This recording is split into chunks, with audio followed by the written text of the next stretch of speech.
बिस्मिल्लाहिर्रहमानिर्रहीम। आज जो फर्स्ट ईयर फिजिक्स का हमारा जो टॉपिक है वो है simple pendulum.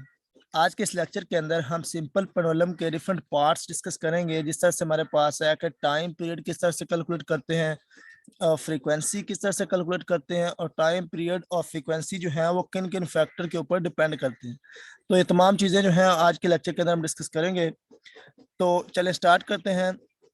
First of all आपको ये जो फिगर नजर आ रही है, ये मेनली जो फोकस है वो इस फिगर के ऊपर करना है, क्योंकि अगर आप इस फिगर को कम्प्लीटली जो है वो अंडरस्टैंड कर जाते हैं तो ये जो पूरा टॉपिक सिंपल पेंडुलम का है वो आप इजीली समझ जाएंगे। ठीक है, तो चलें देखते हैं। ये हमारे पास एक सिंपल पेंडुलम है। ठीक है, एक फिक्स्ड पॉइंट, इस ये एक जो स्ट्रिंग है इसके साथ एक मैश अटैच है। ये वाला जो मैश है एक धागे के साथ अटैच है जो कि एक फिक्स्ड पॉइंट के साथ फिक्स है। ठीक है, यानी कि कोई भी एक दीवार है जिसके साथ इसको लटकाया हुआ। तो यहाँ पर देखें तो ये इसकी एक्सट्रीम पोजीशन है।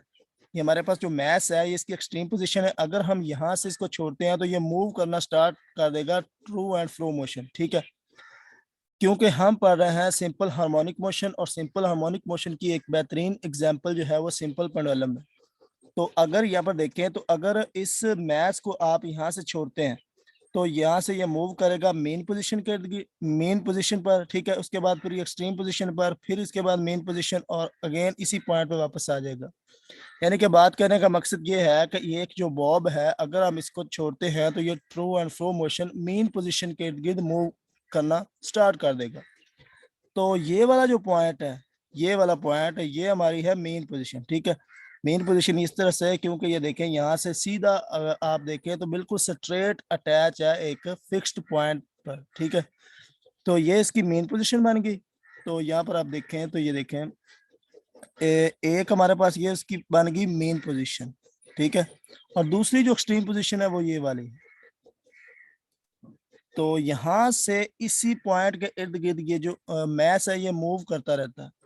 तो सिंपल पेंडुलम भी यही है। अगर आप इसकी डेफिनेशन लिखना चाहें तो आप यूं लिख सकते हैं कि a simple pendulum consist of small heavy mass suspended bye a light string of length L that fixed at point. ठीक है, जो कि एक पॉइंट पे फिक्स है। तो अब हम इसके कंपोनेंट देखते हैं कि ये हमारे पास जो एफ टी है, ये एफ टी हमारे पास है रिस्टोरिंग फोर्स। ठीक है, ये एफ टी क्या है? ये हमारे पास है रिस्टोरिंग फोर्स। रिस्टोरिंग फोर्स, ठीक है। रिस्टोरिंग फोर्स क्या करती है? रिस्टोरिंग फोर्स इस जो बॉडी है, ये जो मैस है, इसको मजबूर करती है कि वो मेन पोजीशन के इर्द गिर्द मूव करे। ठीक है, रिस्टोरिंग फोर्स का बेसिकली ये काम है। अब यहाँ पर जो कंपोनेंट नजर आ रहा है, एक है एम जी कॉस थीटा। ठीक है, ये वाला कंपोनेंट फोर्स का एम जी कॉस थीटा, दूसरा एम जी साइन थीटा। अब यहाँ पर देखें तो हम जो डिस्कस करते हैं सिंपल पेंडुलम के अंदर वो है m g sine theta. M g cos theta को हम इसीलिए डिस्कस नहीं करते क्योंकि ये देखें हमारे पास जो ये लेंथ एल है, यहाँ से इस फिक्स्ड पॉइंट से लेकर इस यानी कि एक्सट्रीम पोजीशन तक ये हमारा जो है ये बिल्कुल एक बैलेंस करता है। ठीक है, इसी वजह से हम एम जी कॉस थीटा को रिजेक्ट कर देते हैं, जबकि एम जी साइन थीटा जो है ये जो एक बिल्कुल इस बॉब को मूव करवाने में मदद करता है एम जी साइन थीटा, तो हम उसी को डिस्कस करते हैं। तो यहाँ पर आप कह सकते हो कि एफ इज इक्वल टू, हमारे पास जो रिस्टोरिंग फोर्स है, f is equal to minus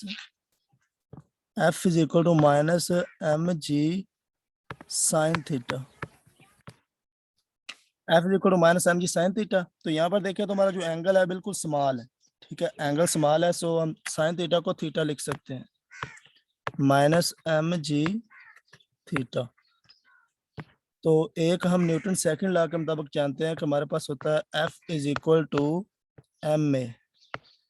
तो अगर हम इस इक्वेशन 1 इसको कह दें और इस इक्वेशन को इक्वेशन 2 कह दें, तो अगर हम दोनों को कंपेयर करें तो हमारे पास ये भी फोर्स है, ये भी फोर्स है, तो हमारे पास बन जाता है एम एम से कैंसिल हो जाएगा, तो ए की जो वैल्यू बनेगी वो बनेगी माइनस जी थीटा।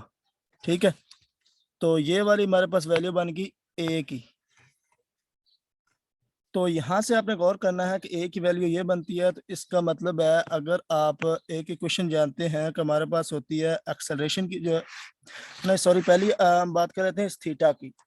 अगर हम इस थीटा की वैल्यू को कैलकुलेट करें तो यहाँ पर देखें फॉर एग्जांपल ये वाला जो पॉइंट है, यानी कि इस पोजीशन, इस एक्सट्रीम पोजीशन से मीन पोजीशन तक अगर हम इसको कह लें कि ये हमारा है एक्स, ठीक है, ये एक्स के इक्वल है, तो आप थीटा की वैल्यू बाय पाइथागोरस थ्योरम देखें तो थीटा हमारे पास बनता है, ये देखें थीटा की वैल्यू बनती है थीटा की, यहाँ पर देखें तो थीटा की वैल्यू बनती है एक्स ओवर एल, ठीक है।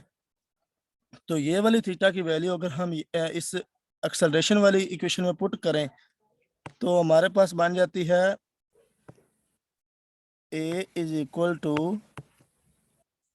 Minus g x over l, ठीक है। थीटा की वैल्यू बन गई, ए की वैल्यू बन गई minus g x over L, तो ये हमारे पास एक्स है। तो अब हम डिस्कस करते हैं ये है कि ए की वैल्यू हमारे पास ये बन गई एक। अब एक क्वेश्चन आप लोगों ने पढ़ी होगी कि ए इज इक्वल टू होता है माइनस ओमेगा स्क्वायर, ठीक है, ए की वैल्यू बनती माइनस ओमेगा स्क्वायर एक्स। अब ये इक्वेशन और ये वाली इक्वेशन, इसको कह लें इक्वेशन नंबर 3, ये इक्वेशन नंबर 4, इन दोनों को कंपेयर करें तो ए से कैंसिल हो जाएगा, माइनस माइनस से कैंसिल होगा, और यहाँ पर भी एक्स है, क्वेश्चन 3 में भी एक्स है, क्वेश्चन 4 में भी एक्स है, तो ये कैंसिल होकर हमारे पास बन जाता है omega square is equal to g over l, ठीक है। अब स्क्वायर को खत्म करने के लिए अंडर रूट ले लें, तो हमारे पास यहाँ पर लिख लेते हैं ओमेगा की वैल्यू बन जाती है जी ओवर एल अंडर रूट, ठीक है। तो ओमेगा की वैल्यू क्या बन गई, जी ओवर एल अंडर रूट। तो यहाँ पर देखें तो अब ये ओमेगा हमारे पास एंगुलर फ्रीक्वेंसी, ठीक है, हमने करना है टाइम पीरियड को, टाइम पीरियड को कैलकुलेट, ठीक है।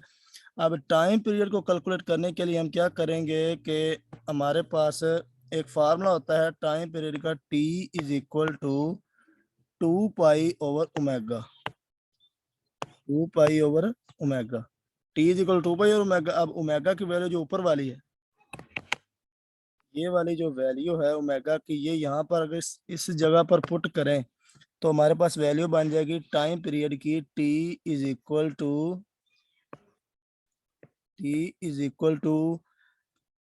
2 pi l over g under root, ठीक है। हमारे पास वैल्यू हम यहाँ पर लिख लेते हैं, ये देखें हमारे पास बन जाती है टाइम पीरियड की value t is equal to 2 pi l over g under root, ठीक है। तो ये वाली वैल्यू हमारी आ गई, फाइनल हमारा जो आंसर आ गया टाइम पीरियड का वो ये वाला आ गया। यानी कि इस तरह से हम फाइंड कर सकते हैं एक सिंपल पेंडुलम का टाइम पीरियड, ठीक है, फ्रीक्वेंसी और टाइम पीरियड। तो अब टाइम पीरियड जो है वो किन किन फैक्टर के ऊपर डिपेंड करता है, एक हमारे पास लेंथ, ठीक है, एक ये वाली लेंथ है, दूसरा हमारे पास जी जो ग्रेविटेशनल एक्सेलरेशन है, इन दो फैक्टर के ऊपर डिपेंड करता है। तो ये तो था हमारा सिंपल पेंडुलम। सिंपली आपने क्या करना है कि इस फिगर को देखना है, तो फिगर के ऊपर आपने सिंपली आपने फिगर के ऊपर फोकस करना है, ठीक है, इस फिगर के ऊपर। तो फिगर में हमें देखना है कि एक बॉब जो है वो एक मेन पोजीशन के इर्द गिर्द मूव कर रही है, तो वहां से आपने फोर्स का जो कंपोनेंट है एम जी साइन थीटा लेके थीटा की वैल्यू निकाल के पुट करके इनको कंपेयर वगैरह करके हमारे पास टाइम पीरियड की वैल्यू आ जाती। तो ये तो था हमारा सिंपल पेंडुलम। आज के लिए इतना ही, नेक्स्ट टाइम डिस्कस करेंगे इससे आगे वाला टॉपिक, तो वो इंशाल्लाह नेक्स्ट लेक्चर के अंदर डिस्कस करेंगे। Thank you.